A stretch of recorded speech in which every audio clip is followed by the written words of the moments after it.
Yo, what's good, YouTube? What's good? It's Stormybman, and I am back.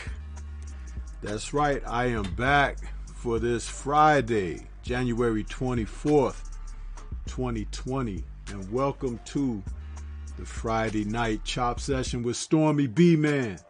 Episode number 46. We moving right along like the 46 defense of the 85 Chicago Bears, putting all the quarterbacks on their ass, putting the offense in negative yardage, interceptions, sacks galore. This episode is entitled Upsets on the Horizon. Okay? That's right. We're going to talk about some upsets. We're going to talk about fans being upset, fighters being upset. That's what an upset is. When your stomach is turning and you don't like what's being shoved out. You know what I mean? So, that's what it's all about. I hope everybody had a wonderful work week. I had quite an adventurous week myself, some ups and downs. But Stormybman is going to turn it all the way around. You know what I'm saying? I'm going to get back on the horse and we're going to ride off into the sunset like champs. You know what I mean? Shout out to the LDBC and my brothers and sisters that's out there listening to me. Been waiting on me. I've been waiting on y'all too. You know what I mean? I've been waiting. You ain't said nothing but a thing. That's why you see the greatest right there. You see him shadow boxing, throwing them punches. And I want y'all to know, that's in slow motion. Huh? That Ali clip there, that's in slow motion. The greatest was much faster than that. Okay? That was it, man. The greatest of all time. Dude look good shadow boxing. Huh? How many people look good shadow boxing? You see fighters shadow box, when they really know what they're doing, when they really skilled fighters, shadow boxing is a skill. Some people not aware of that, but it is a skill. Slow motion, the man is poetry in motion. The greatest, right there in front of your face. That's why I put him up there, because you know what? He's pretty damn good. Well, he was pretty damn good. You know what I mean? He can shadow box better than most fighters can fight. That's the greatest. Muhammad Ali. That's right. Greatest of all times. Want to start taking a moment out to acknowledge those who have decided to join Stormybman this evening. I know it's other things going on out there that y'all could get into and other channels that you guys can get into. But I'm glad you decided to stop by and be here with me. I've been picking up some subs lately, and it's a beautiful thing when people just want to support you out of your efforts, the things that you're trying to do to make this community stronger. And I appreciate those who have recognized my efforts, and I hope to continue to garner the support that you give me, and continue to give the best of efforts on my own behalf. Omega Red is out there. He says, salute family. Derek McGee says the same. Sister Denise Wars is out there. She says salute. B. Brown says at work in Grand Rapids, Michigan, waiting for that real boxing news. Boxing Conversations with Reggie Owens is out there. He says salute my peoples. B. Brown says laugh out loud. I remember the Bears getting theirs. That's right. And he put others on theirs. Them Bears from 85. They were something else, man. Michael Johnson, Boxing Talking More, is out there. He says, what's poppin' too, brother? And I want to acknowledge Iceberg Nerd. I want to acknowledge Denise Wards and Terry Cruz. All of you guys and ladies have given Stormybman some support through the PayPal while I wasn't even online. I wanted to acknowledge that and say thank you. Thank you for your support to the PayPal, and for the couple of subscribers that I picked up while I wasn't even on.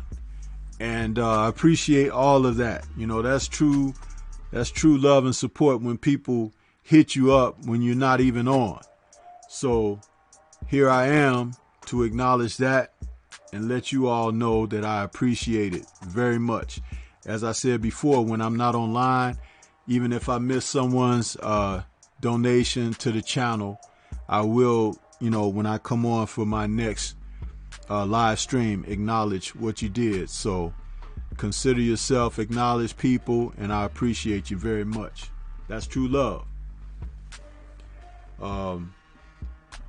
As we get ready to get into this, I want to welcome my brother Reggie Owens out there. He's, you know, on the show with me again this evening.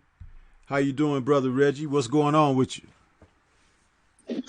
Man, I'm doing good, man. Can you hear me? Am I coming through clear? Yeah, you're coming through. There we go. Clear.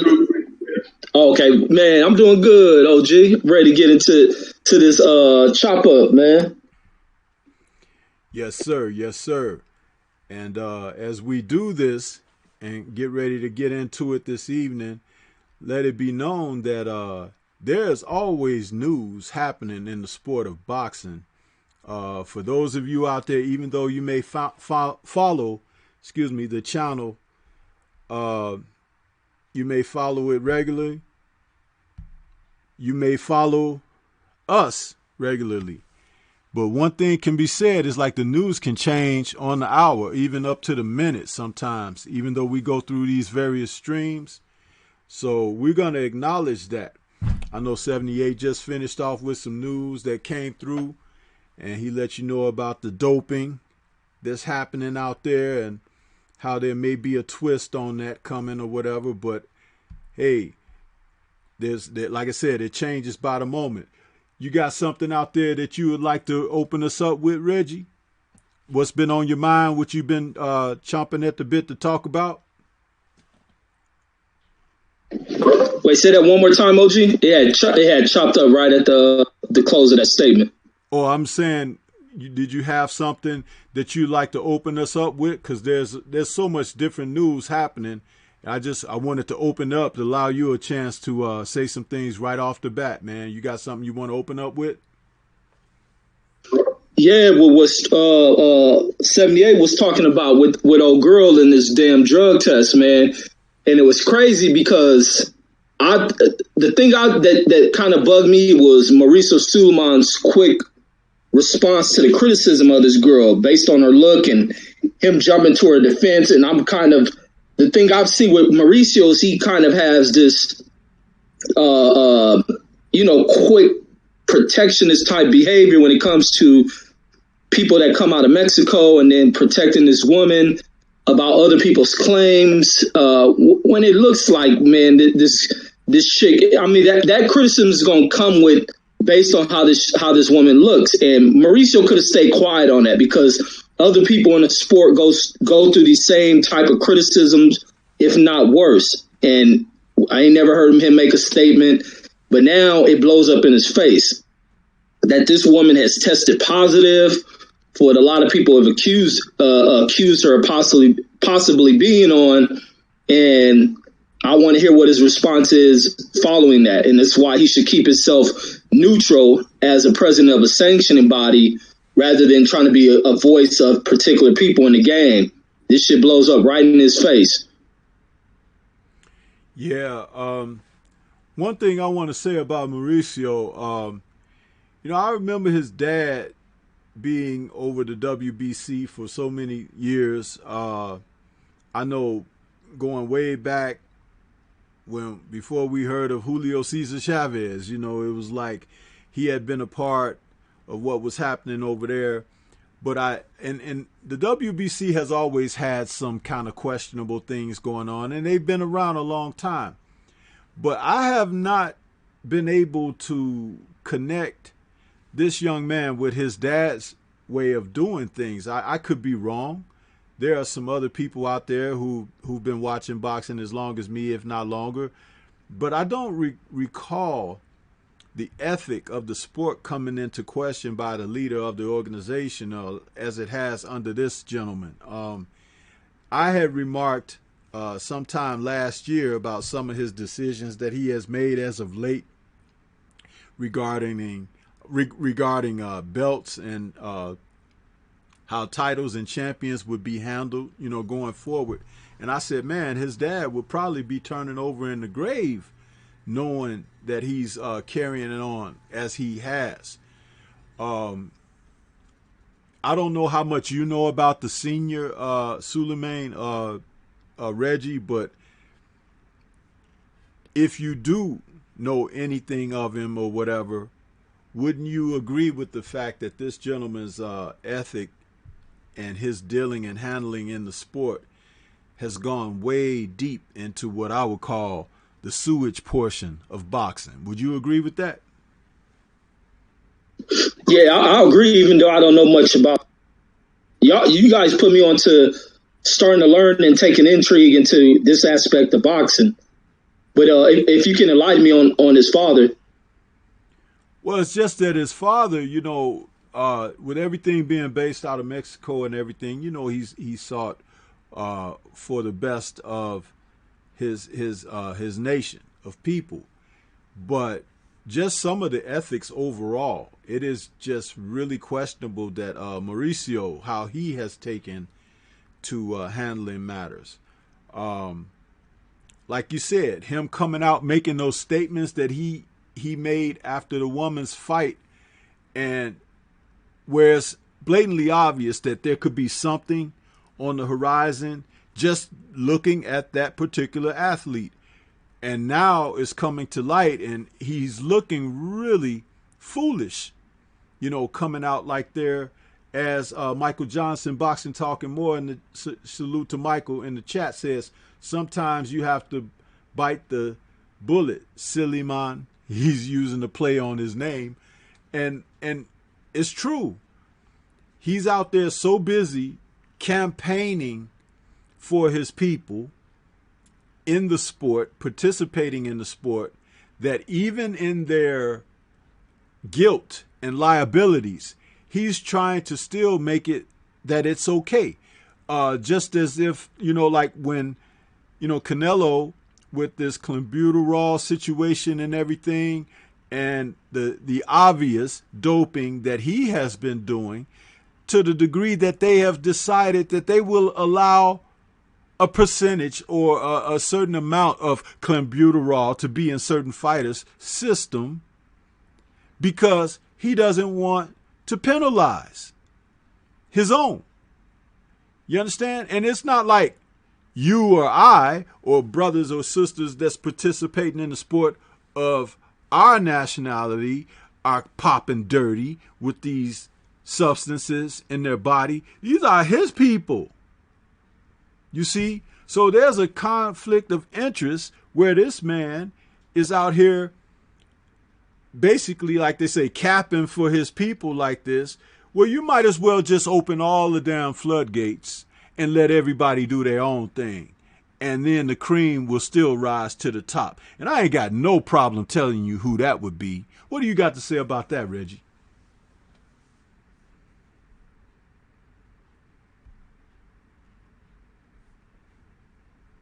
You there? You're on mute if you're there. Yeah. I'm gonna have to close down the computer because the signal keep dropping. Give me like 2 minutes. Okay, that's cool. Yeah, so brothers and sisters, this is the thing about, when you have, this is a global sport. It's not a national sport. It's not a regional sport. It's not even stateside. You know what I mean? This is global. So when you got somebody that's capping so hard for their own, and the organization and sanctioning body is based in that country, in that nation or whatever, you have to have some kind of ethics. You have to have someone to oversee and say, hey, you know what? You guys are flat out cheating. Okay? Hold them to the fire. You're cheating. And we have to have something, somebody come up and stand up for people like that. Because, again, at the end of the day, these professional athletes, fighters, they put their lives on the line to compete in this sport. And when somebody has access to a means of cheating and then also have par gras to be able to cheat and not be held accountable for cheating, then the deck is stacked tremendously against them, the participants. And they're going to find a way, believe you me, that they can get a guy or a lady out of a situation because they'll just make their own rules up as they go along. But this is something that, people need to, they need to, you might have relatives, family or friends that compete, and their lives are on the line. You have to have something to say about that. And it can begin here with this discussion that we're having, because I don't see anyone that is, absolved of any of this when they're participating. Don't forget, some of the championship matches are held near the region and hometown. Okay? And some of them are held in venues and places where the majority of these people, the nationals, can support their own and everything.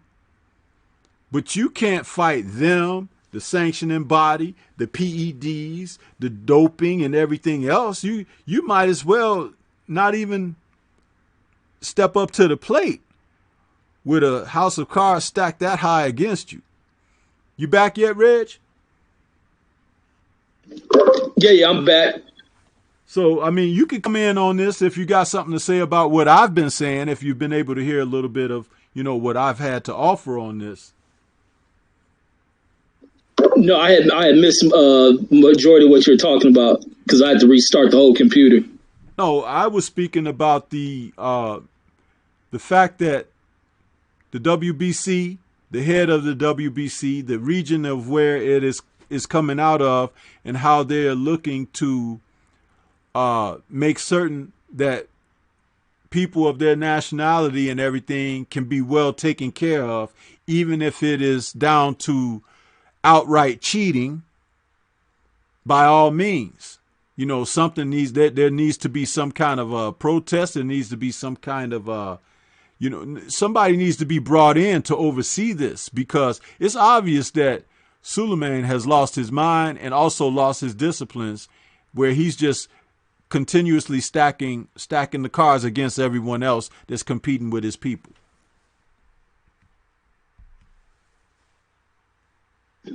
Oh yeah, man, he's making a whole mockery of what these titles even mean, man. He almost ruins the whole purpose.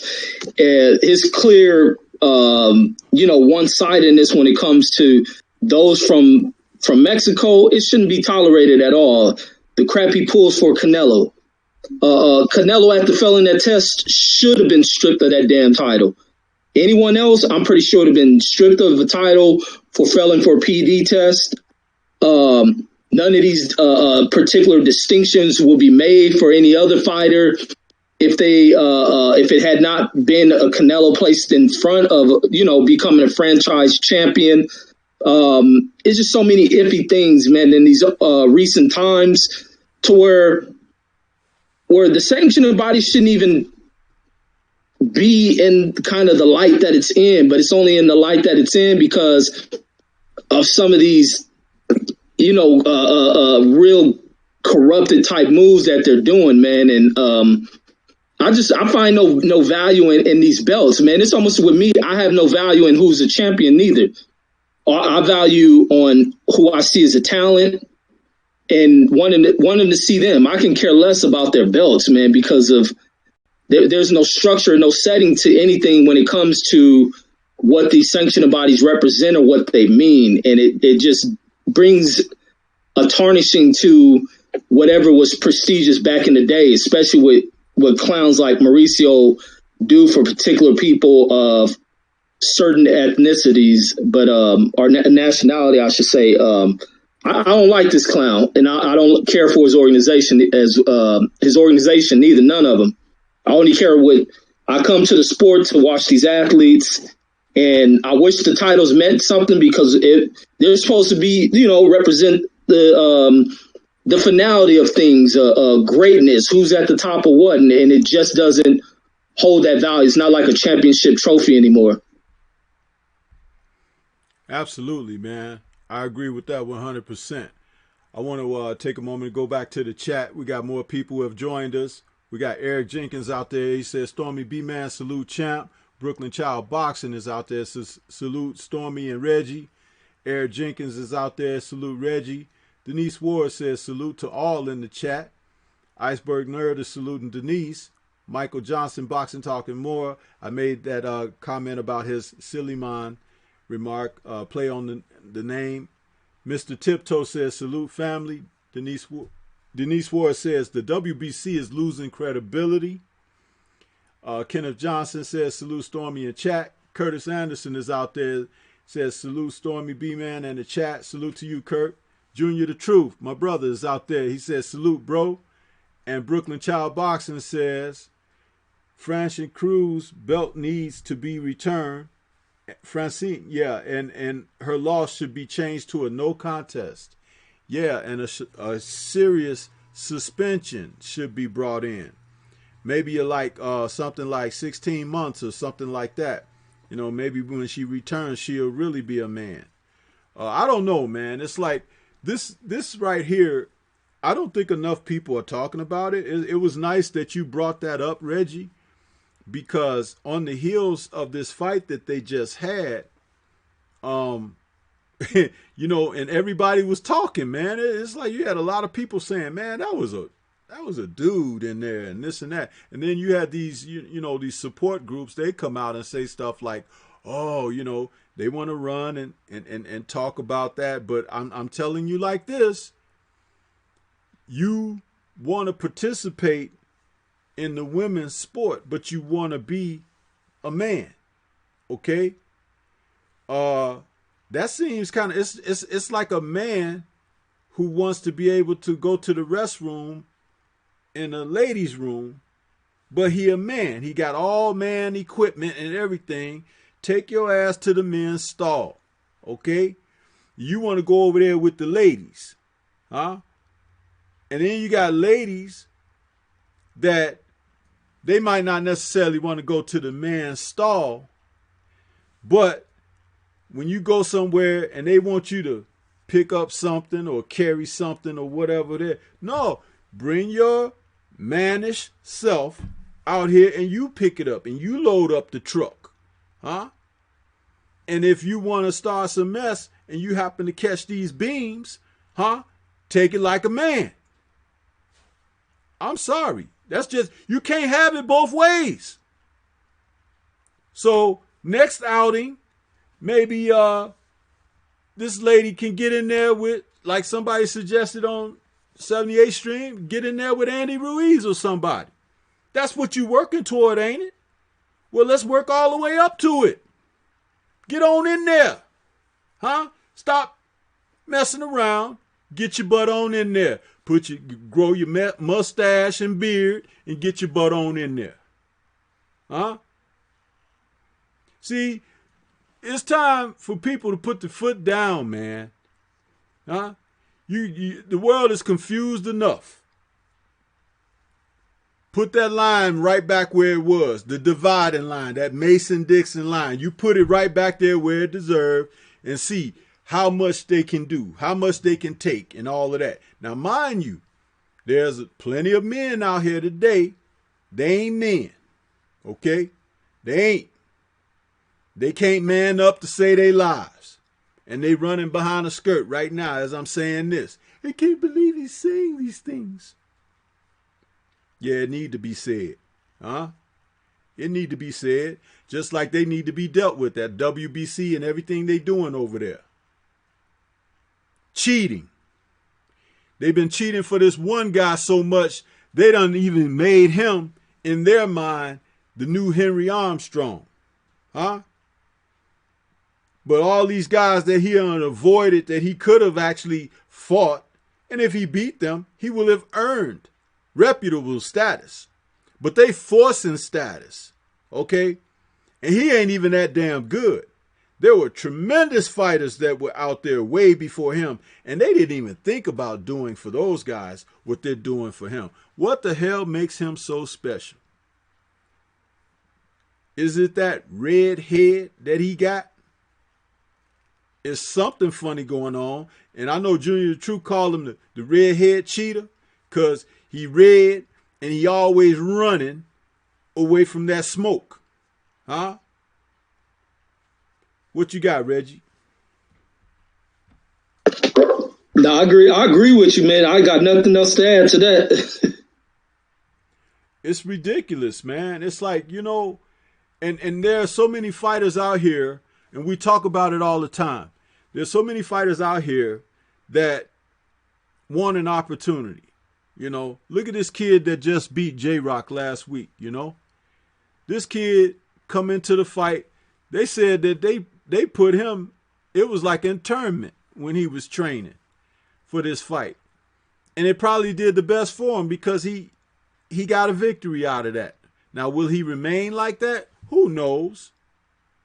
But it's nice to know that somebody went into a camp totally dedicated and let the chips fall where they may. Maybe someone like Andy Ruiz Jr. could learn something from that, but then again, maybe not, because he's too busy in the damn buffet somewhere instead of checking out some highlight reel tapes or something like that. So forget him, you know. But yeah, on to something else. I noticed that it was said, I was checking out, trying to go back.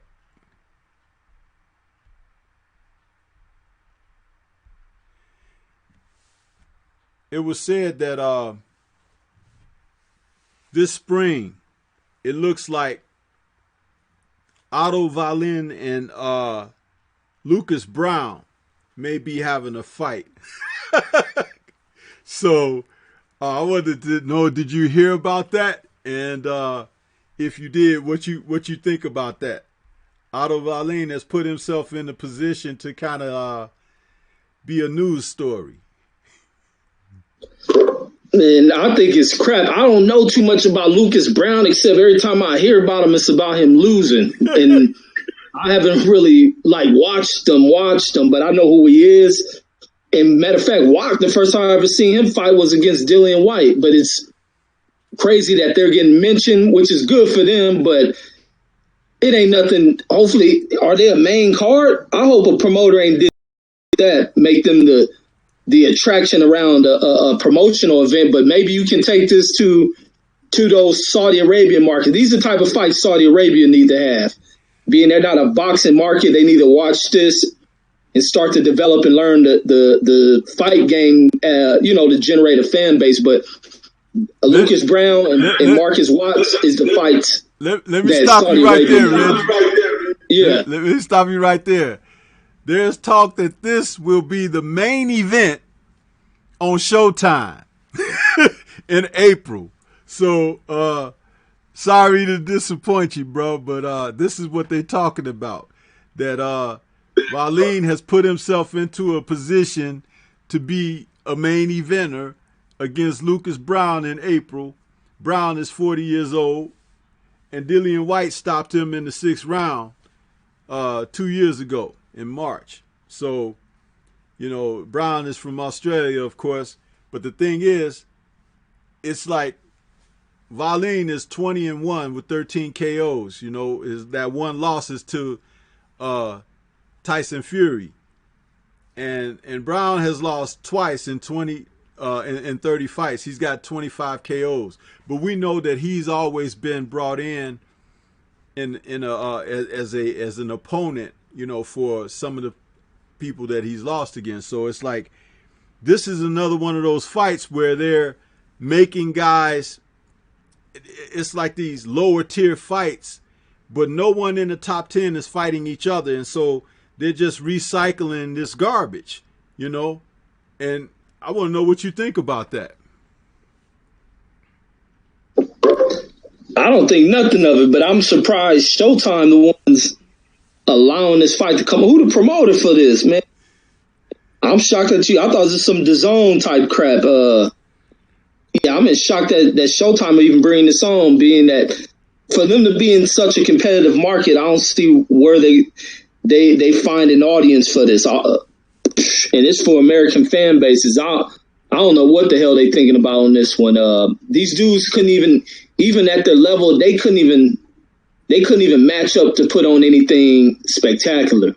So I don't get what the hell Showtime or Steven Espinoza is thinking to allow any promoter to bring Lucas Brown versus Marcus Wack to the network. It's crazy to me.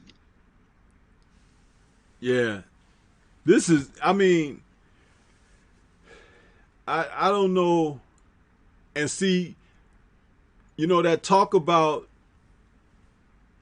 Dillian White maybe want to fight Andy Ruiz Jr. You see what Andy Ruiz did to himself? They're taking him as a joke. And now they want to throw him in against Dillian White. Understand, had he gone in and competed respectfully with AJ in the rematch and lost in a heroic manner or even prevailed, they would never be talking about White fighting him. Because it's not about fighting quality opposition. It's about milking the public. And we've seen that. But they think he's food now. He may not be food, but he's definitely big as a turkey. So I don't know, man. When are these guys going to start mixing it up that are up in the top tier of the sport? And not just heavyweight division. This is across the board. We are seeing this so much. Do you remember a year ago, Jamal Charlo and Triple G were battling for the services of Brandon Adams instead of battling over a contract with one another? I couldn't understand that to save my life. It's like, okay, you both want this guy Adams, who is basically a junior middleweight trying to move up, right? But they were actually battling over that, who would get that opponent, who would make him the right deal, instead of looking at each other across the table from one another. I mean, I am so sick of these guys not looking to face quality opposition. And then the public can still sit up there and say stupid stuff like, oh, well, Triple G will beat him because he ain't never fought nobody. Or Triple G is running from him because he know he'll whoop that butt and this and that. It's like, but we don't know what'll happen until the guys get in the ring with each other. But guess what? They're not trying to. So, I mean, there's like 40% of the sport can't move forward because these men won't get in the damn ring and fight, man. It's ridiculous.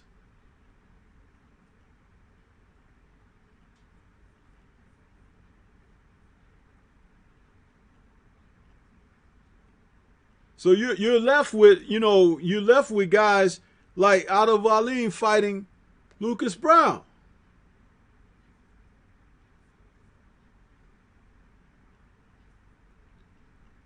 You got something on it?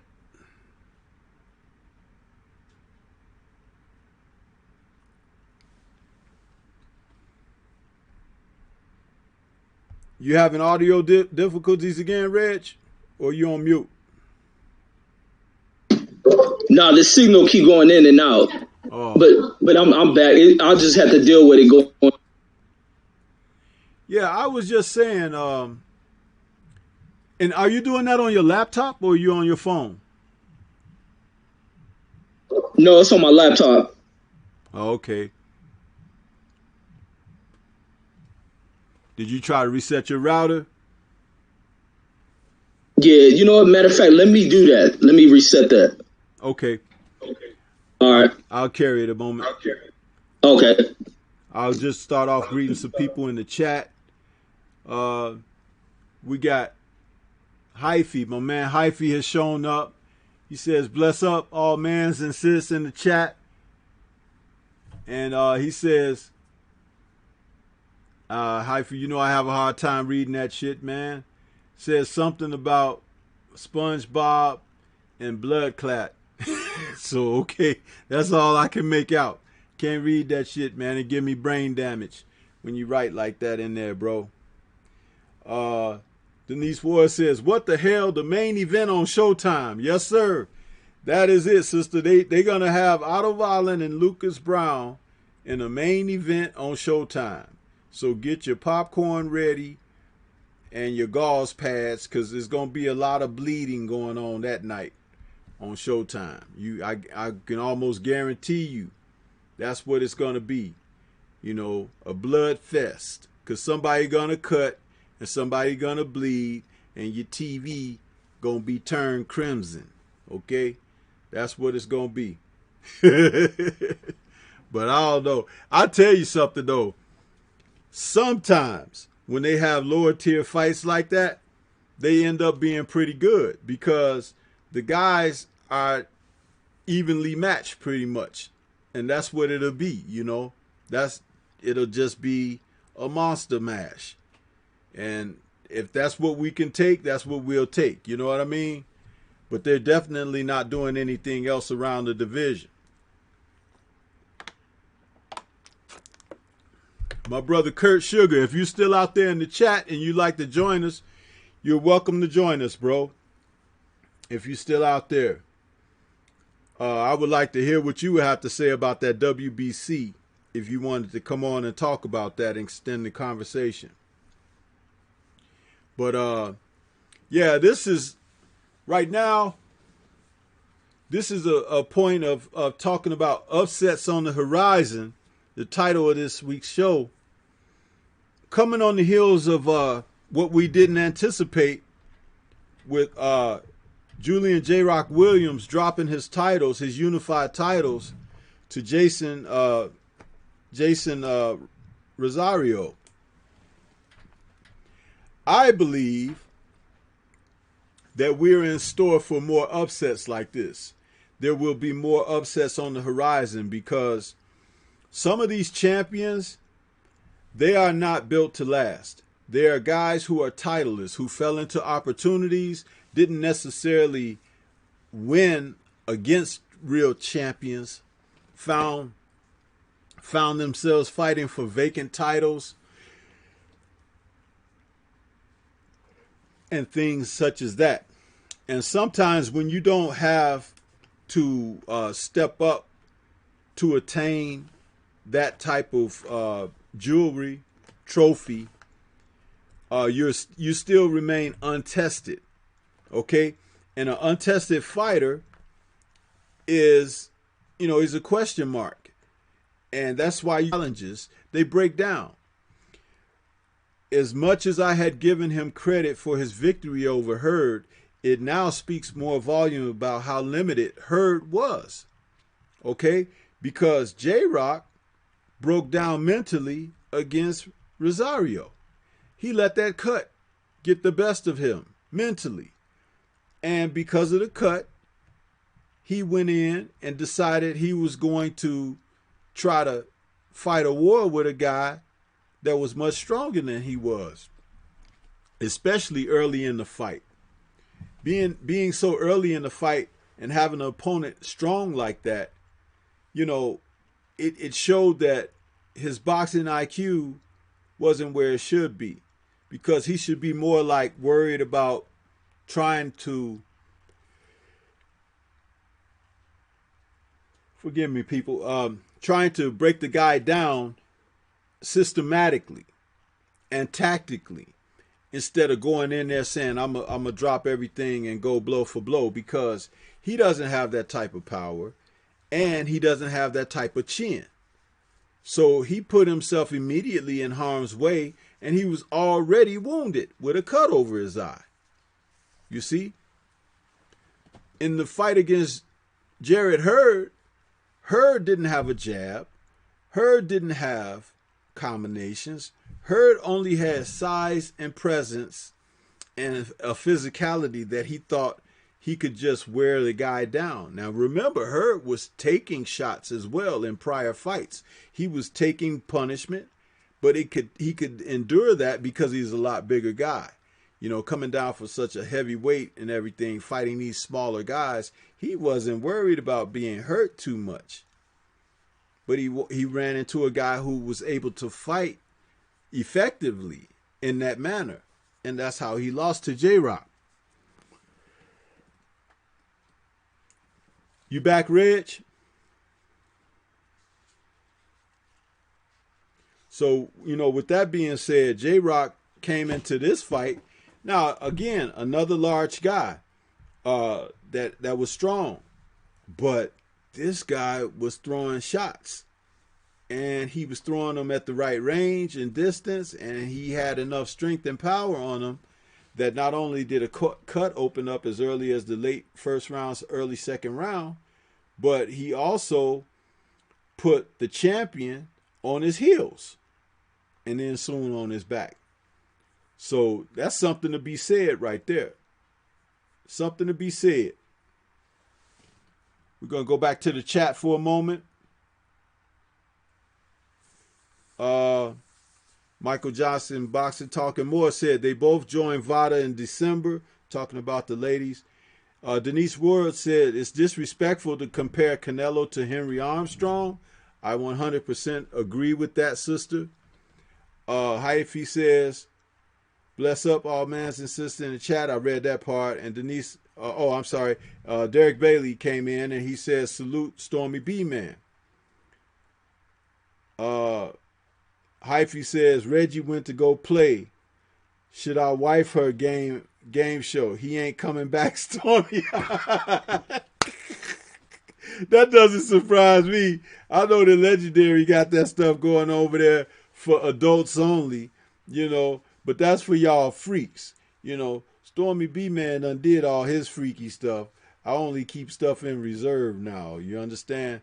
That's called the key to longevity. You youngsters, y'all could burn yourself out if you want to, but when you sitting on the side of the road and you see Stormy driving at a slow pace passing you up, you'll know what's up. Huh? I'm old, but I'm still nasty than a knot. See, Stormy ain't in no hurry. He take his time. You understand? And then they be, ooh, he last. Uh-huh. There you go. All right. So you back now? Yeah, I'm back. It's much better too. Yeah. Hyphy said you had gone over there to Legendary. You was over there playing Should I Wife Her? So, no, don't listen to that guy. But no, let's we could move on to something else I had seen in the news on the Boxing 24, which is like, it's really interesting. I didn't write this down, but I put it on another screen where I could check this out. Let's see. Oh yeah, here we go. Joe Joyce and Daniel Dubois agreed to terms for an April 18th fight at the O2. What do you think about that, Reggie? Oh man, I'm surprised Joe Joyce had the heart, because it was almost sound like he was trying to back up out that fight. Man, I like that. Yeah, so do I. Like that. Let's talk about that a little bit. Oh yes, indeed. Yeah, Joyce is currently with 9 KOs, and Daniel Dubois is 14-0 with 13 KOs. So this is one of those fights between, you know, let's just call them young contenders, even though Joyce isn't that young, but they're young in the sport. Somebody in this fight is going to advance. They're going to go to the next level. You know what I mean? And I'll tell you, even though Joe Joyce, his hand speed isn't the quickest or whatever, and we call him Slow Joyce and all these different nicknames and everything, I think they're at the level where they should be fighting each other. I mean, seriously, this is what's supposed to happen in the heavyweight division. And I remember about this, not this time, but maybe it was about May of last year. I made a video that I said that Tyson Fury, and this was before, of course, Fury had fought Deontay. I was saying that Tyson Fury should be fighting somebody like Dillian White. They should be getting in the ring with each other. If you're not going to fight Joshua, fight that next guy up or whatever. And or Tyson Fury could have fought Dominic Brazil or whatever, because these are the type of fights that will build an opponent for the champ. It's like you can't just wait around for the champ. You gotta mix it up, man. What right do you have to a title shot when you haven't fought anyone and haven't displayed that you're deserving? So when you talk about two fighters young in their careers like a Joyce and a Dubois, this is definitely that type where, they're on the collision course. Somebody's going to win and move forward. The other guy is going to have to rebuild a little bit, but get right back in the fray against somebody of quality opposition and step up. Win or lose is good either way, because if you lose, then you know what you have to work on. If you win, it catapults you to a notch above. What do you have to offer on that? Man, I can't wait to see it. And with this one, they got history as well. So it's finally they get to bring this history outside of a practice gym where they sparring, and I believe they were sparring partners as Joyce got ready for the Olympics or something. But now, as this young kid who we met a while ago, Joe Joyce is watching this dude, and he's watched this dramatic development of this kid. This kid is, rising at a rapid pace. He's destroying things. He's a destructive force who stands in the path of Joe Joyce. And I think Joe Joyce is a little bit hesitant, but when he thought about taking out this fight, I believe the backlash is forcing him in this one.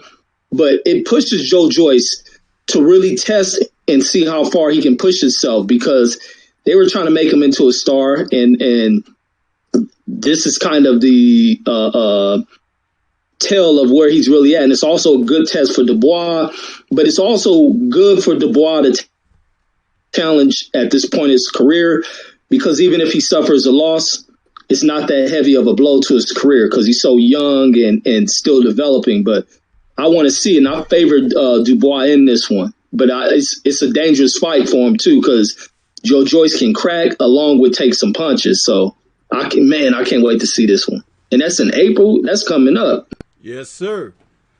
And I'll tell you something else about it. If Joyce were to win this fight, Reggie, what would that do for him? You know what I'm saying? You can instantly put him inside the top 10, because Dubois is considered the young guy of the future, so to speak. The near future. You could actually imagine him.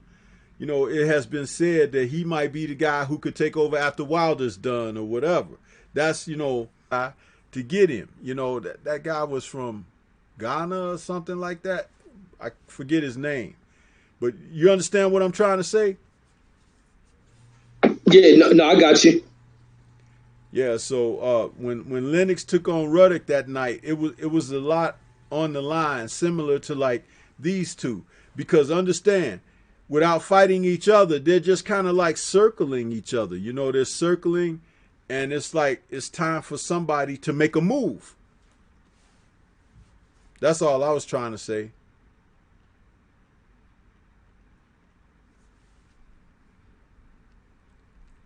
Seems like we got this buffering. Glad they making it. Yeah. Seems like we got this buffering thing coming back this evening for whatever reason.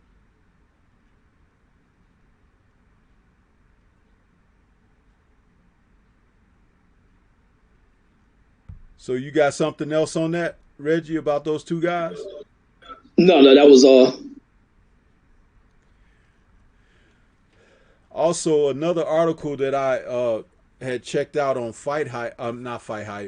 Boxing 24 News, they were talking about 4 fights that could, really jar the division next year. I mean, this year. And one of those fights would be like a welterweight matchup between Keith Thurman and Kell Brook. What do you think about that? Hell nah. Kell Brook is a faded memory in the sport, man. His career then went in so many wrong directions and all, trying to make super fights against a fighter he should have never been in there with, because this fighter avoided facing guys he should have been fighting rather than smaller guys moving up. And from that point on, Kell Brook's career was devastated right then. And then they put him right back in a fight, or it might have been a fight or two after the Triple G, but he goes in there against Errol Spence and faces the same tragic defeat with such a major injury. His career's just been in shambles. And then Eddie Hearn ain't done nothing for him. Can't get him a fight. Can't get him the Kell Brooks fight, which would have been his last big goal, because the only place he's going to attract people would have been back home. But he's not even an attraction back in his hometown anymore.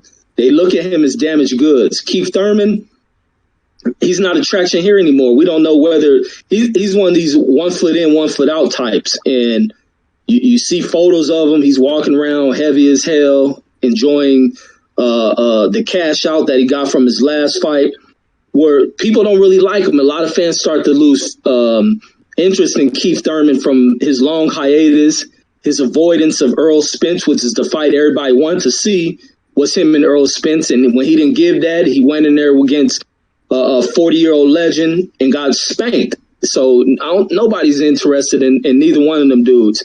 It's just a money grab for them. But it's not.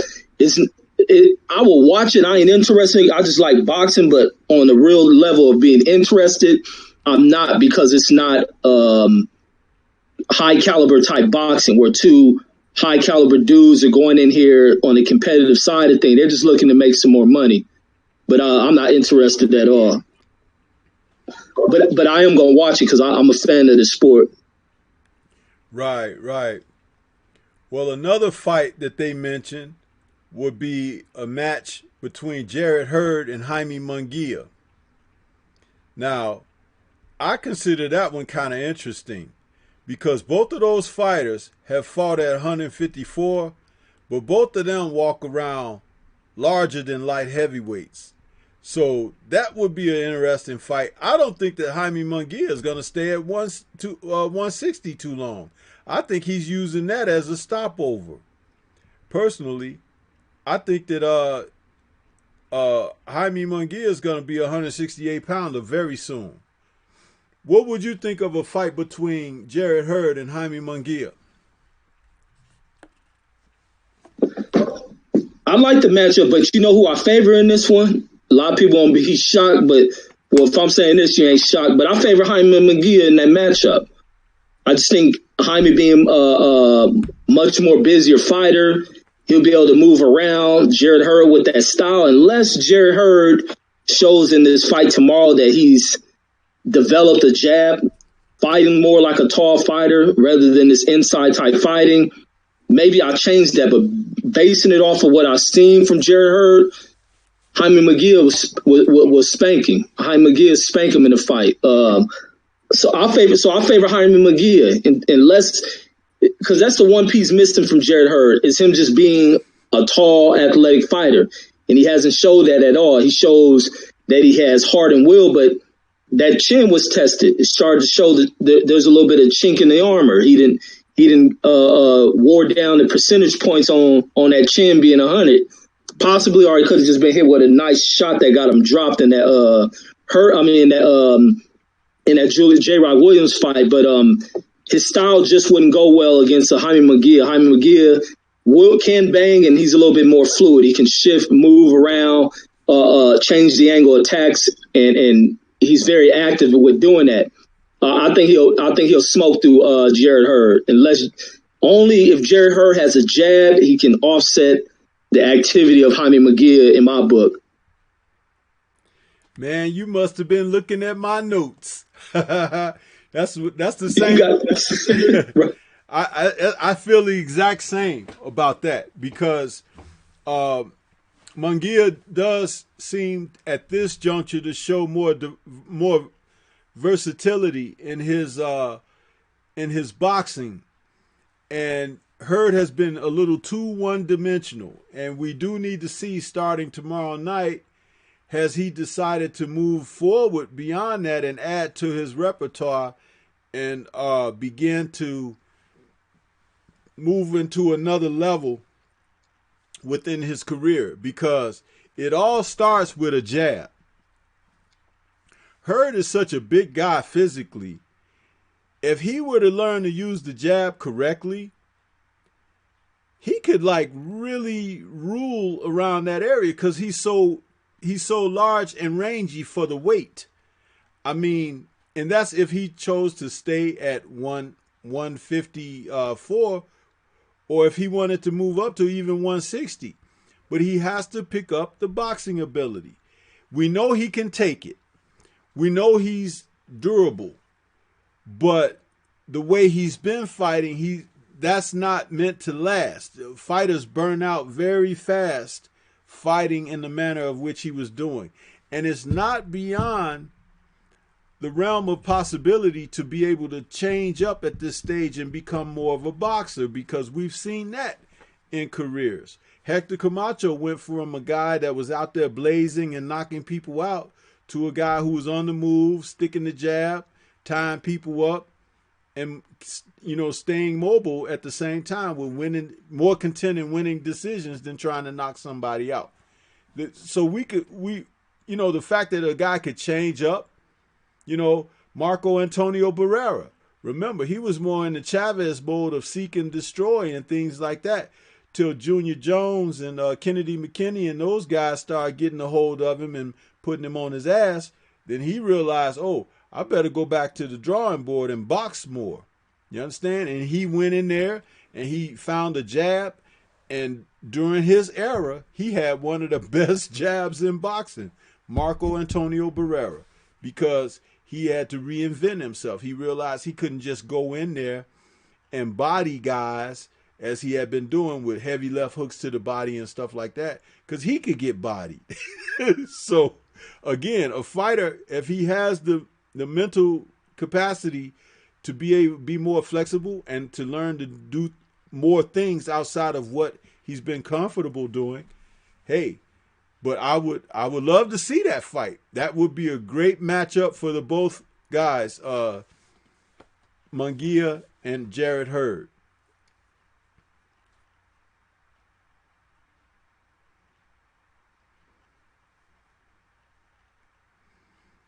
The other fight that Boxing 24, because they said 4 fights. The other fight that they said could be a great fight to watch out for if it happens would be that guy Kosi Tanaka and Roman Chocolatito Gonzalez at flyweight, or super flyweight. It's 112 or 115 pounds. The two guys, Japan's Tanaka, he's the WBO flyweight champ, and they say he's one of the rising stars in boxing. You know what I mean? And he's beginning to crack the top 10 in the pound for pound list. He's 24 years old, and he's got some guns. Now, Chocolatito, remember, they was trying to build him up a few years ago on HBO till he ran into Sora Rungvisai and came crashing down, literally, in that fight. But do you know anything about these two young guys, bro? I mean, young guys, little guys. No, I ain't seen Chocolatito since he's been knocked out. So the other guy, I really don't know nothing. No, I don't have anything of knowledge on these. He's another one of those Japanese fighters that, over there, he's been going through these smaller weight guys, and he's somebody to be on the horizon. So that's why I'm mentioning him. But remember, I said I got this news from Boxing 24 about 4 fights they said to watch out for in 2020. You know, with all the other fights that we want to see, they're basically saying that these guys are you know, and these potential matchups would be ones to tune in to. We got Derek Bailey out there, hyphy, and Kyle Toothpick comes up. He says, "What's up, bro?" He's saying true. I don't know what he's saying true to. Scrapbook Boxing has joined us. He says, "What's good, Stormy B-Man in chat?" Salute to you, Scrapbook. What's going on, brother? I'm gonna be giving you a call so we could get on that business of the show that's upcoming, man. And Reggie, the last bout that they're talking about that we should watch out for is another small Japanese guy, and you know, you're familiar with this one. That's that Naoya Inoue and versus Louis Neary, bantamweights, 118 pounds. So I don't know if you hip to Louis Neary. He's 30-0 with 24 KOs. He's from Mexico. And he's got that power, man. He's got some real power. And they're saying that Inoue ain't fought nobody with the kind of power that Neary has. And he's a former bantamweight world champ who took the strap from Inoue's other Japanese countryman, and it's Shinsuke Yamanaka, who was 27-2-2 with 19 KOs. But Neary, they're talking about his punching power, man, and the fact that Inoue was, you know, really doing his business at his weight. This might be a barn burner for us to watch out for in the near future. I know that Inoue I'm sorry, hold on one second. I know that Inoue gave a great effort in his battle against Nonito Donaire. So this might be a chance for him to turn it around again. So what do you think? Well, you were going to say something. Yeah, with Neary, man, Neary's a talented dude, but he's another one of these wasteful talents, man. He's a dude who, when I think he took that belt, he popped hot for a banned substance. That's how he ended up losing his championship. That's why he's a former champion with an undefeated record. He was stripped because of failing the test. I think it's for that fight, matter of fact. And I think when I read a while ago, I think he's banned from going over to fight in Japan over that. And then in his recent fight, remember he didn't fight that last when he was overweight by a couple of pounds. So and it's also shown that he's not disciplined, to where even his coach, this dude was doing the Andy Ruiz. They're stating he wasn't doing his training. He was going back home to Mexico and this and that. So if he can make, I favor Inoue. Inoue's one of these disciplined cats who lives the life of a combat athlete. He's focused. He comes from that good Japanese school. He had that good fight against Nonito Donaire, who was big for the division, and he still went in there and thumped it out against Donaire. I favor Inoue. I'll go with Inoue because Neary has lost me. His dedication and discipline ain't with the sport. He almost, how we speak about Tank Davis not being focused and all that. That's exactly who Luis Neary has become. Yeah. One thing that I concerned about Inoue was that that cut he suffered against Donaire, and you know, the eye problem.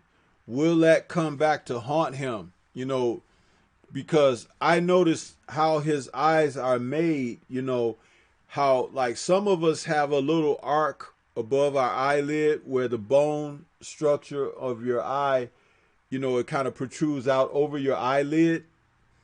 His is more like flat to the surface, and that cut that he suffered up there, if he doesn't have a great surgeon or even a great stitch man that physician that take care of that, I could easily see that being a problem for him going forward in his career, especially against fighters with fast punches that put that snap on their punches where the glove turns when it reaches the target.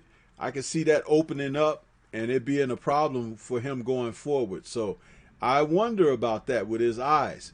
But Inoue he's a dynamic young little fighter though, and I hope he's able to get beyond the cut problem, because he's exciting to watch. He's a pocket full of dynamite, man. That little guy.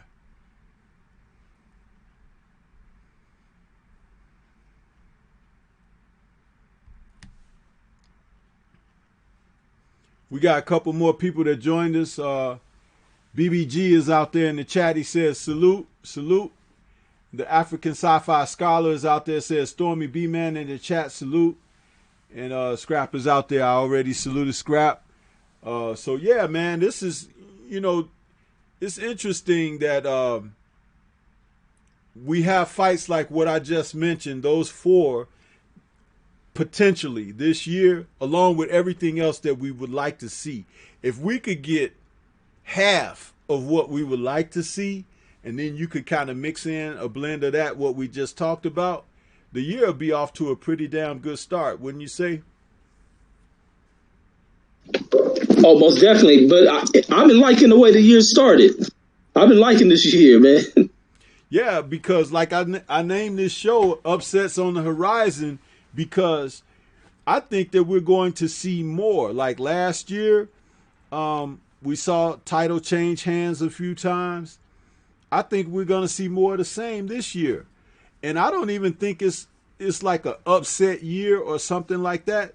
It has a great deal to do with what I continue to return to in conversation, Reggie, and that's the fact that a lot of these fighters have become titleists. I don't call them champions. I call them titleists. A lot of them have become titleists because of opportunity. The opportunity to fight for vacant titles, fighters who have given up titles to avoid stiff competition, titles being stripped from people, and there hasn't been a number of the baton passing circumstances where I call coronation, where a guy came up and he fought the good fights and this and that, and then he faced that champ and he defeated that champ. We haven't seen enough of that.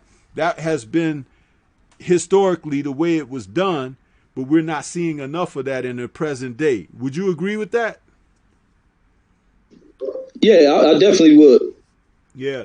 So I think that we will continue to see some of these upsets based on that very merit right there, because when these guys are not facing who they should face, like even now, you don't see the crossroads fights too much, like where a guy comes, like there was a time when you would have a Earl Spence Jr., right, and a Sean Porter, and they'd have a crossroads fight as guys chasing a title. And then when one of them become a champion, or both of them become a champion, they have a face-off again to unify or whatever. We're just not seeing that. And the promoters are really milking it, because look at how they went with Tyson Fury after he had the draw with Deontay. They went and found 2 guys way outside of the top 20, right? And Tyson Fury was fighting these guys, but you're talking about he's the best boxer since Muhammad Ali. Well, why wasn't he fighting somebody then? Why wasn't he fighting somebody? Those guys didn't deserve to be in the ring with him, right? But then when you see Otto Wallen in there putting them beams on his ass and opening up cuts and everything, you have to sit back and say for a minute, huh? Because it's like, you said he was like Ali. You said he was the best boxer in the division. You said. All of that is bullshit. It's like this dude's getting his ass whooped out there. So imagine if he's fighting somebody in the top 10. His stock is gonna drop even further. And so and I'm using Tyson Fury as an example, but there's plenty other fighters out there that are in the same position. Vasquez defeated Adonis Stevens. But Adonis had been ducking Elito Alvarez for like 2 or 3 years. And Elito Alvarez finally got a shot against Kovalev and smoked him. So it's easy to say that Adonis didn't want no smoke with Elito Alvarez or Kovalev. And so that's 2 guys. And 3 guys if you're counting them together. So it's like one guy got avoided, the other guy did the avoiding, and the other guy got smoked. So it's like somebody in there is pretty damn good, right? Then when you see Vosket beat the crap out of Adonis Stevenson, you kind of wonder and say, well, maybe Adonis was a little bit overhyped or whatever, right? But Vosket, he looked good. But then here comes Bitterbeef and beat the absolute crap out of Vosket. So now you have to say, that's the real guy right there. And the rest of these guys have just been kind of like staying on the other side, avoiding him, staying on the other side of the pool, away from the piranha, so to speak. I mean, what do you think about that, Reggie? How I was laying it out.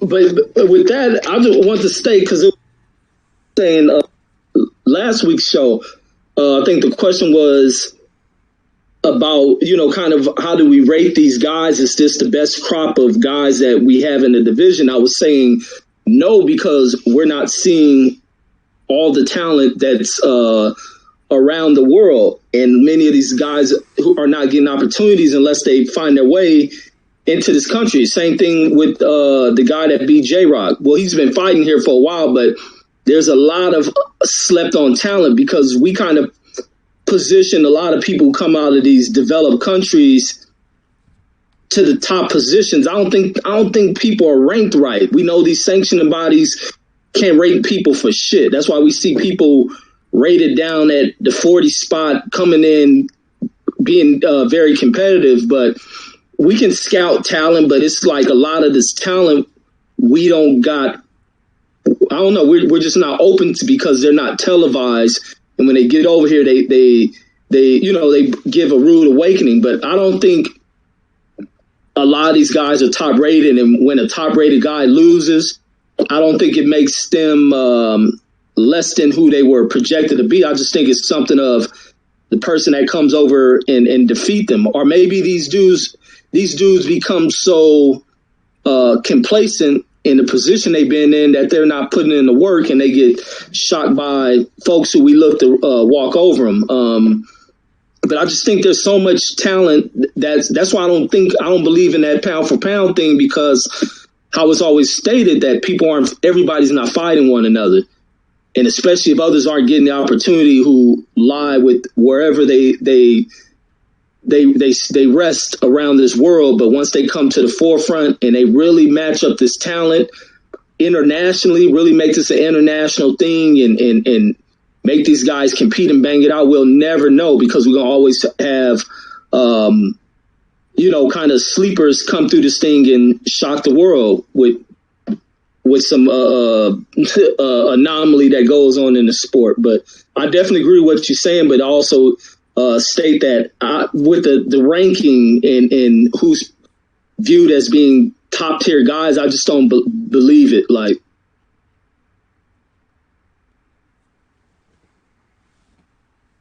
I don't know. I'd be wanting to go so long on this topic because I just think the way people are positioned and ranked is not an accurate thing.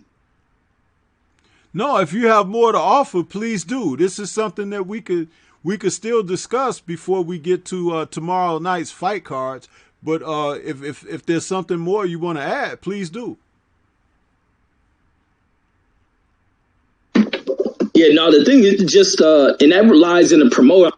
The game wasn't held by the nuts based on what fights promoters want to put on. I wish there was a better structuring of bringing the talents around the world together. Like you got all these international belts and intercontinental this, but you're not bringing these guys to the forefront to where they're able to come over here and compete and accurately putting the accurate structure, because you get some of these international dudes structured to get an opportunity, sanctioning organizations to where you can really get the top level competition competing. So that way, when it comes over to America, is properly assessed and ranked. That way we get these people who gain European titles away. That way you keep these fighters dedicated to the sport. But it has to be better structuring and really putting these other cats, because you got a lot of South American cats that don't get opportunities, but when they do come over here, they ain't no damn joke. So I think it needs to be more of that to really who is.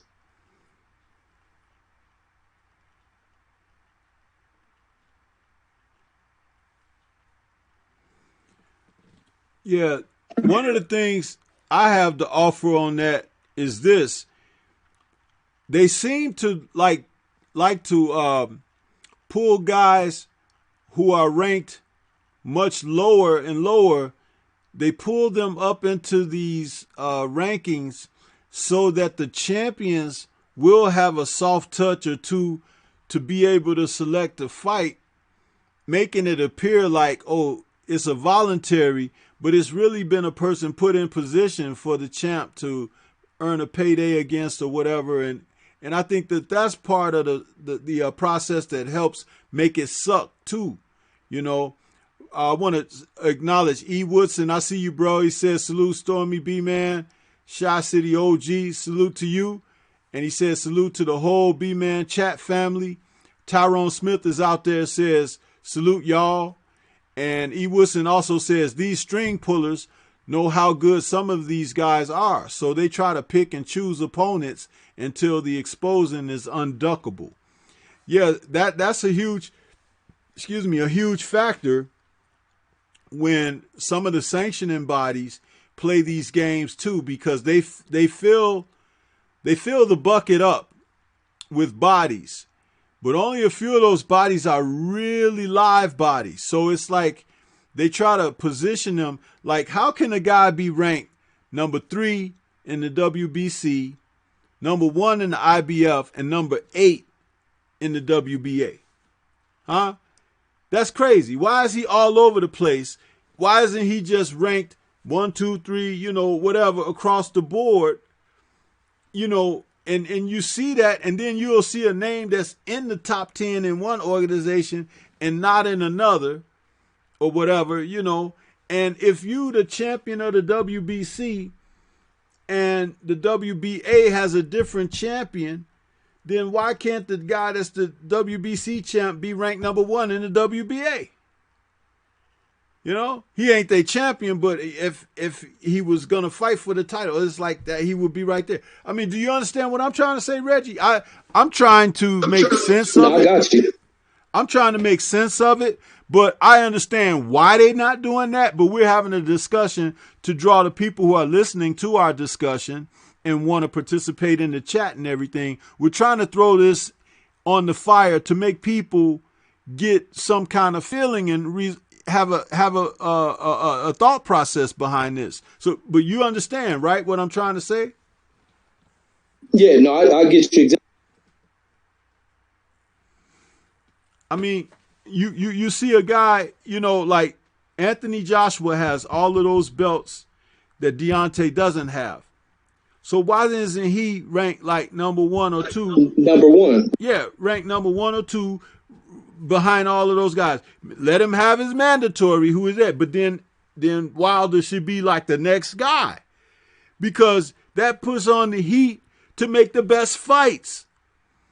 And whoever's behind that number 1 or number 2 guy, he's the next in line, the next man up or whatever. If that champion happens to beat the other champion who has the belt, then the guy who is ranked number 3 becomes his number 1 contender. You understand?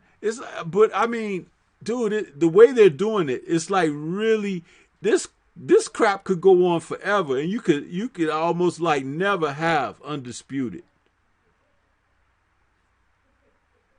And it's crazy. I used to think that it was that way. said, when I started coming around to the channels and hearing people talk about the sanctioning bodies and going so in debt, to where when I thought when Wilder having the WBC, he was ranked number one in all these other sanction bodies, and it was like, oh no, he doesn't get rated because he's a champion. I'm like, what kind of shit is that? Like,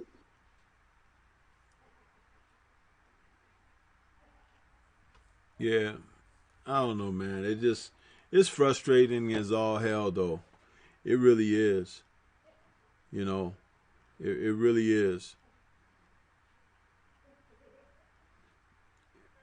And when you got guys who play games like Anthony Joshua is playing, where he has absolutely no intention of wanting to fight Deontay Wilder, but he's trying to make it seem like somebody's freezing him out. He's trying to make it seem like he's interested. He's trying to make it seem like this. He's trying to make it seem like that. He's trying to do this.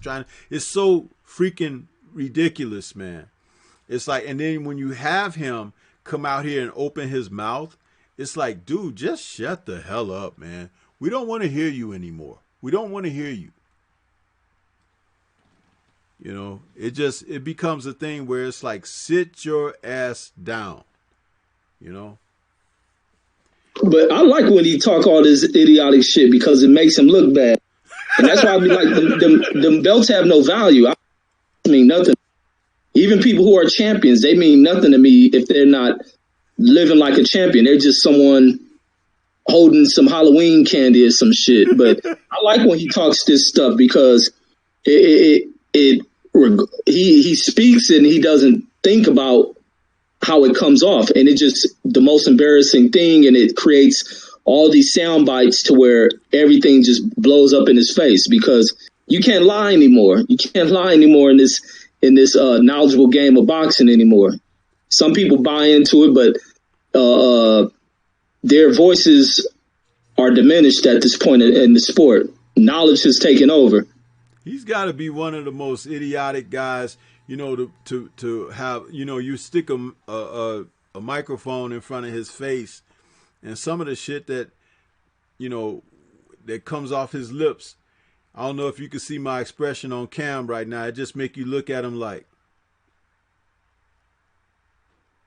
you know, it's just like, this dude is fucking crazy, man.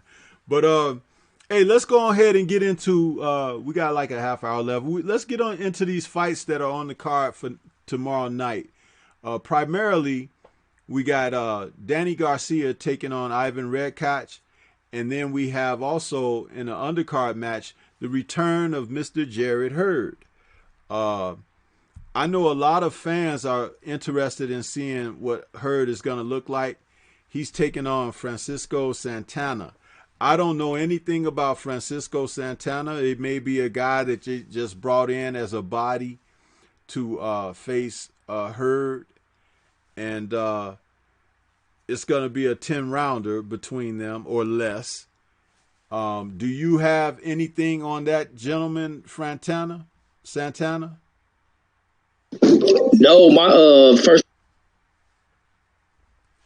him speaking on having faced Charlo. I don't know if he's talking about in the amateurs or whatnot, but I know he's a guy moving up to the division. But I guess when he fought, he said the last time he fought at the division, I believe was probably back in the amateurs, and I guess that's what he meant when he fought Charlo and forgot who else he named that he faced at this division. So he, from what I gather, was he was a welterweight. Now he's moving up, so it's another safe bet for Jared Hurd. But I don't think he should have took this safe of a fight. If he should have went with somebody at 154 in the rankings rather than this guy. If this guy is moving up, from what I gathered from that weigh-in, him stating that this is first time back up at 154. So I don't know, man.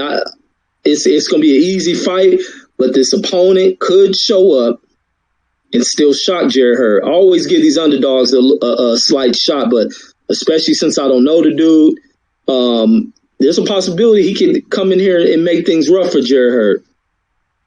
And we don't know how confident Jared Hurd is at this point in his career, because that loss devastated him for him to be out the sport this dang long. So we don't know where his mind is. Yeah, the fact that he's moving up, that's kind of a bit of concern for me because Hurd is already coming down from such high weights, you know, and for a guy that's coming up from an even lower weight class, that kind of indicates to you how that's going to go, you know, even if he's not able to box his way to a victory or something like that, he's probably going to be a little bit too physically imposing for Santana, and that's the one thing you kind of like you dread, you know, because what Hurd needs right now, he doesn't need somebody that he could just beat down.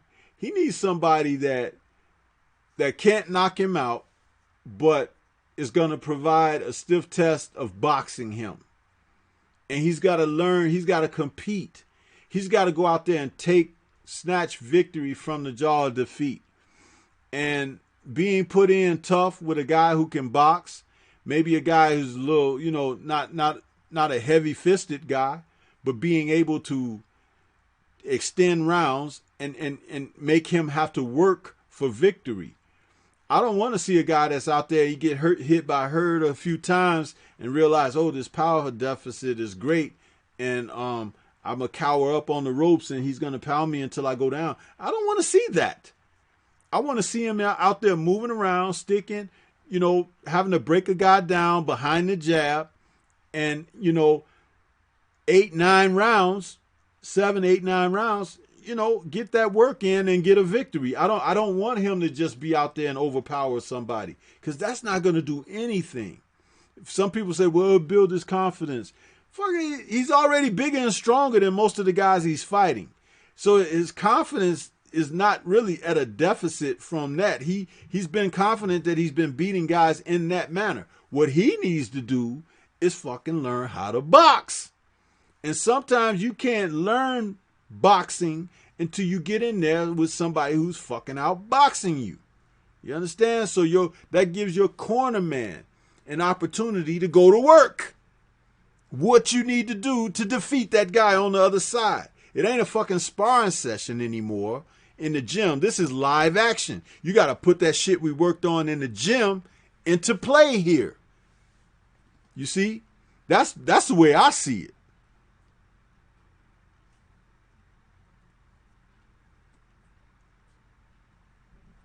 I was complete. I was complete with my thought. Oh yeah, I didn't catch you. I'm slow on the catch.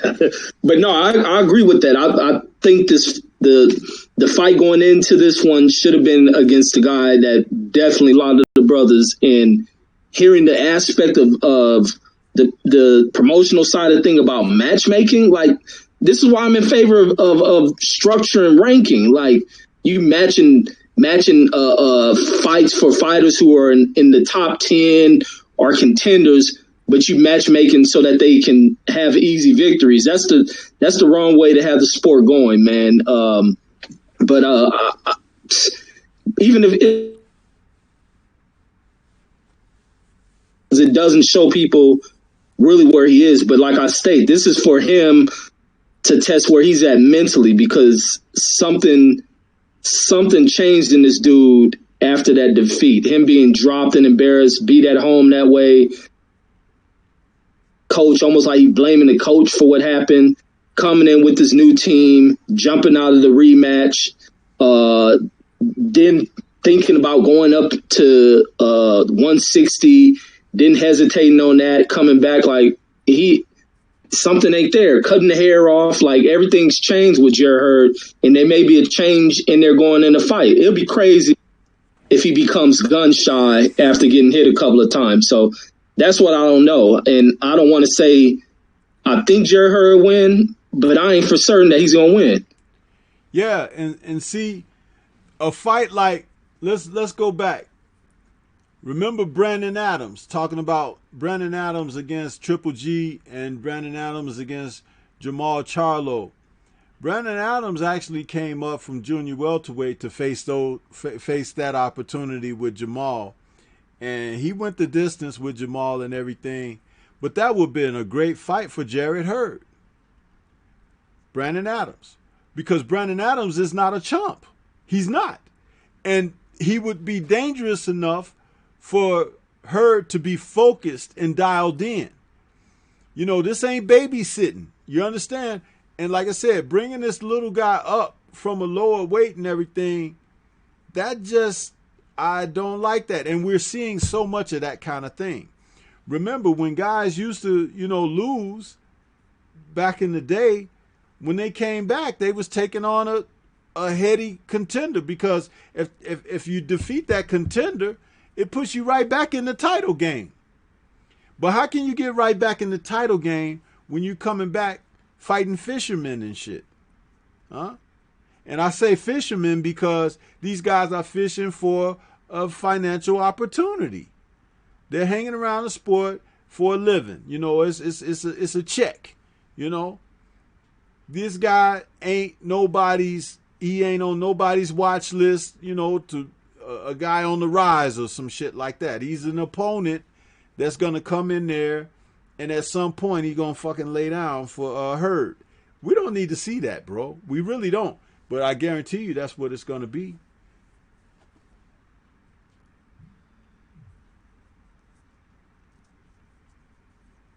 Yeah, I hope this dude comes in and give it his all and don't lay down. Really push this dude.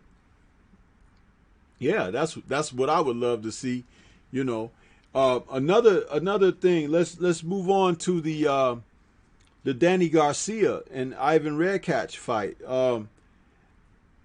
I said, Reggie, and there have been some guys had some conversation about this fight.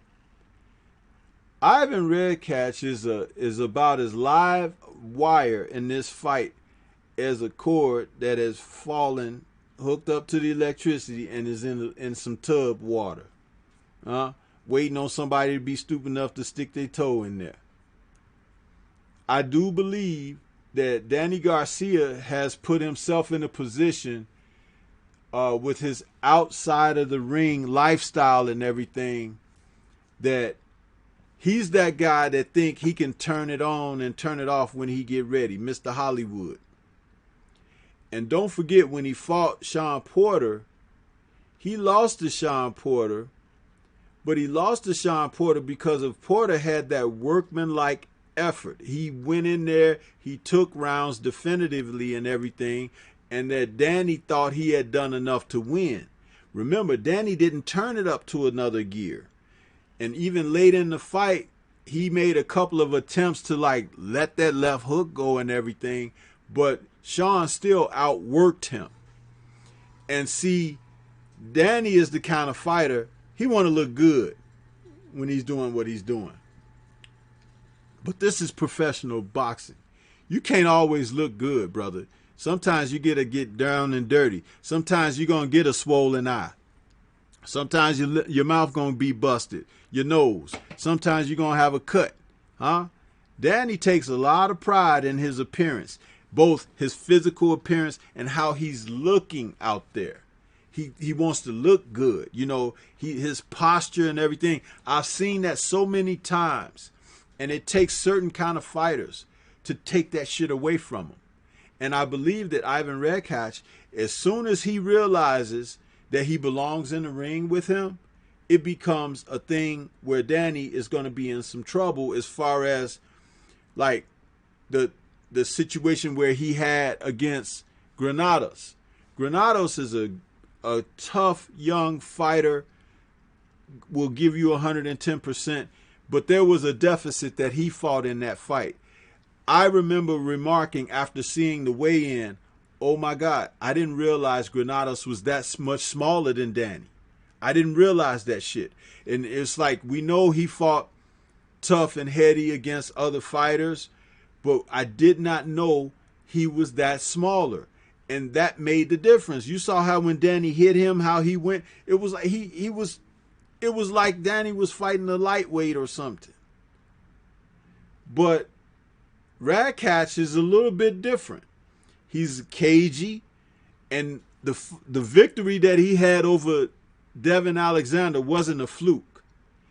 Although Devin could have been a little long in the tooth, and Devin may have had his better days behind him, he went out there initially very confident. And Redkach took that away from him right away. And then he saw his efforts were, of him imposing himself on Alexander was working, and he turned up the heat on Alexander. I can see the same thing happening here with Garcia, because Garcia, mind you, hasn't been fighting at the top of the sport. He's been fighting these guys. I mean, come on. When he beat Brandon Rios, come on, man. Brandon Rios was way out of shape for that fight and everything, and Brandon wasn't. Brandon, the rumors and what we've heard behind the scene about Brandon approaching that fight, Danny definitely wasn't catching Brandon at his best. Definitely. You understand? So it's like they heard, it's like, he's what? Huh? He got 2 bad ankles. Okay, let's take him. You understand? That's how it was for me in that his approach to that. He wasn't trying to fight nobody too tough, but he was trying to fight somebody he could look good against. That's not what we're here for. That's not what we're here for. And you talking about you want to go in there with Earl Spence, but you've been fighting guys who may not necessarily be that challenge for you. So, as I see this, Red Cash could be a guy, if he get one iota of a feeling that he belongs, it's going to be a bad night for Danny. And even if Danny wins a close decision, majority, or a split or something like that, that's a fucking bad night for him. But I understand how this thing goes. And don't forget, upsets being on the horizon is what this is about. So let's hear what you have to say on that, Reg. Live game, it does nothing but motivate Red Catch to have a guy in front of him who's overlooking him, and it may just push him to really go at it against Danny Garcia, because you can make Danny Garcia look bad in fights, and he's looked that way in many fights, and that's the thing that's taken his titles away from him. Trying to time for that one shot rather than getting in there in boxing. And Brandon, like you said, out of shape Brandon Rios was exposing Danny Garcia, and all Rios did was made the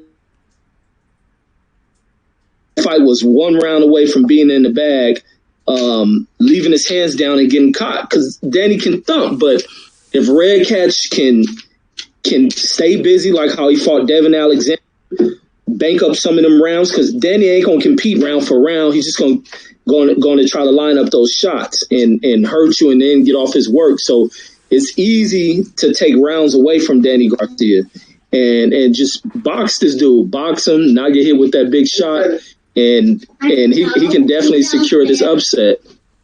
So I'm going for Danny, but I think I wouldn't be surprised, like you said, for an upset. I'm really telling people that, man, because nothing defeats a fighter who's not focused or locked in, and that's like you see a lot of champions who speak on having tunnel vision. They don't like questions asked about other fights or future fights, because they refuse to look past an opponent that's in front of them, because the second you do that is the second you get blindsided. And right now, he is blindsided, and he's overlooking the opposition. You got to, like they say, you respect all enemies. So him thinking about punch knockout, typically the guys that he has caught with that have been, either second tier opposition or aging fighters or guys who were extremely reckless. Amir Khan was extremely reckless. Eric Morales was aging. It's like it's not like he was just in there superior, and he fought a lot of guys. People talk about him at 140. Well, he accomplished a lot like what Bud did at 140, with the exception of he ran away from that one guy that Bud ended up fighting, that they said was going to be the monster of the division. What's his name? The tall European guy. At 147? At 140. That guy, the one they said that, he was going to be the tough guy, and Bud outboxed him easily. Oh, Postal. Postal. I couldn't think of his name. I didn't want to look him up, but Postal. You know, Danny could have fought Postal at that weight, 140, but he moved on up. And he didn't become undisputed. He was like unified or something. But anyway, that's all water under the bridge. But he's going to have to take this guy out. Now, the guy has lost to people like John Molina and things like that. But it's interesting about fighters who take losses and can come back and have success. You lose to John Molina, but you come back and you beat a guy like Devin Alexander. Styles make fights, man. This is why you just don't give up on a guy because he has a loss or two on his record. I mean, you know, I remember fighters that would have numerous losses on their record, but you get in there and you fucking going life and death with them. You know, it's just like, that's what happens in fights. And you never know when that fighter who has a couple of losses on his record say, man, I don't care what happened tonight. I'm giving mine tonight. You understand? Burt Coopers and stuff like that of the world. For one guy, he may have sat down and laid down because he didn't feel like it that night. For the next guy, he's in there life and death with him, you know? So there you go. You know? It can happen. And the sport is always showing us something if we are willing to open our eyes, ears, and our minds to the possibilities in the sport of boxing. It's always there. It's always there. So, you know, why don't you go ahead and give us some final words, Reggie, of what you got to say. Yeah, now I'm trying to quiet my baby. He in here with me trying to talk. But no, man. But no, great being on. I can't wait for this fight.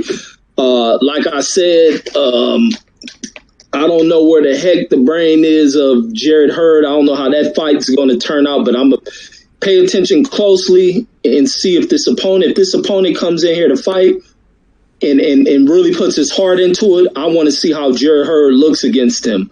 But even if Jarrett Hurd wins, he's still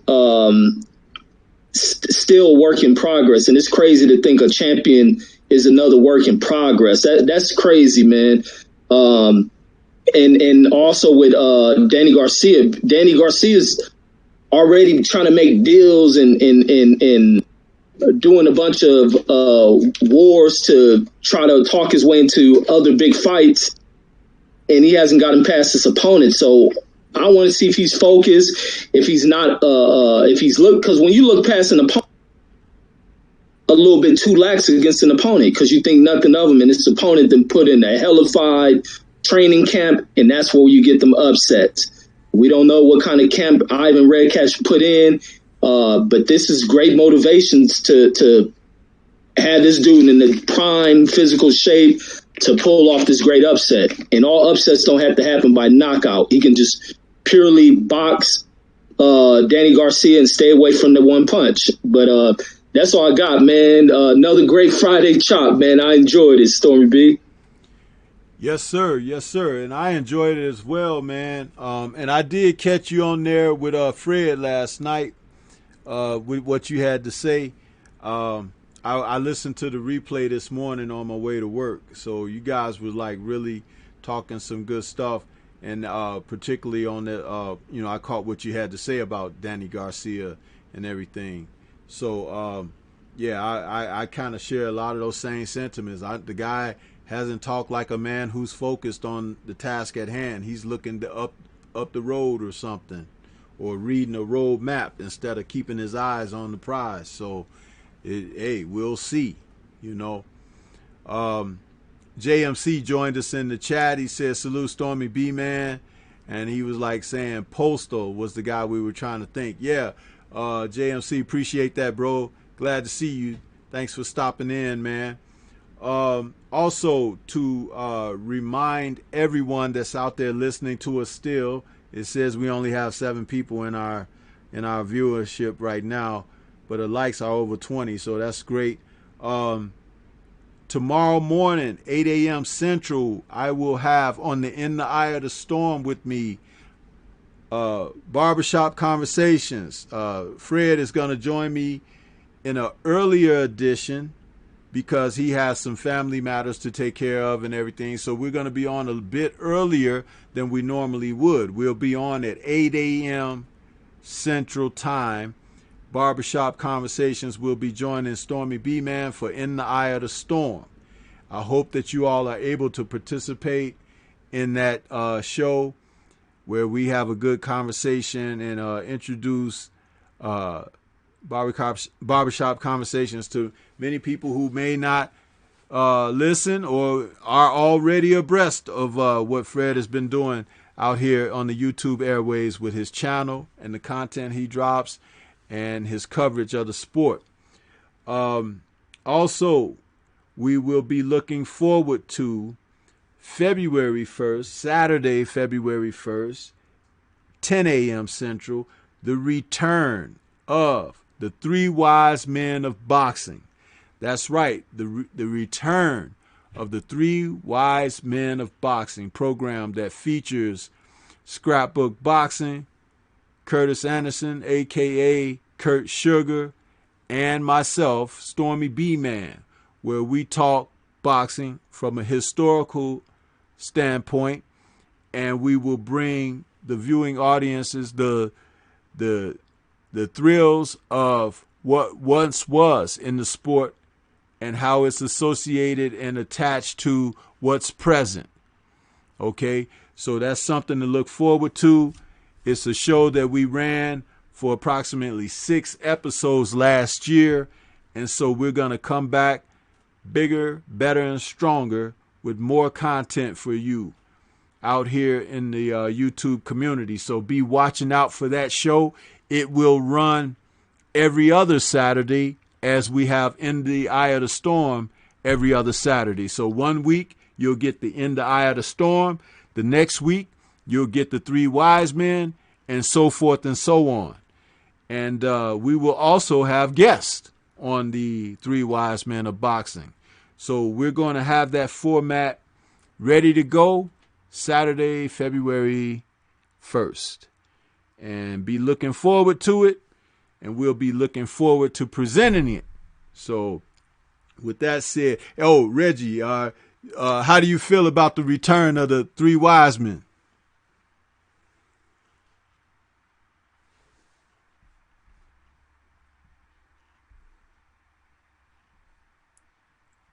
Reggie, you still there, bro? You on mute? Yeah, I'm still here. I was asking, how do you feel about the return of the Three Wise Men of Boxing? Oh man, I can't wait, man. you already know I'm in the audience. Yeah, I was just announcing it. I don't even know if you heard me announcing it because you were so quiet, but just letting the listening audience know that show is returning and that we'll be presenting it every other Saturday opposite the YouTube viewing and listening audience. So be looking for that. I'm telling you, this is stuff. If they had Emmys for our shows out here on YouTube, that would definitely be a show up for an Emmy, I would say. So just keep your eye out for that. And this is Stormybman. Don't forget to check us out in the morning in the Eye of the Storm with Barbershop Conversations.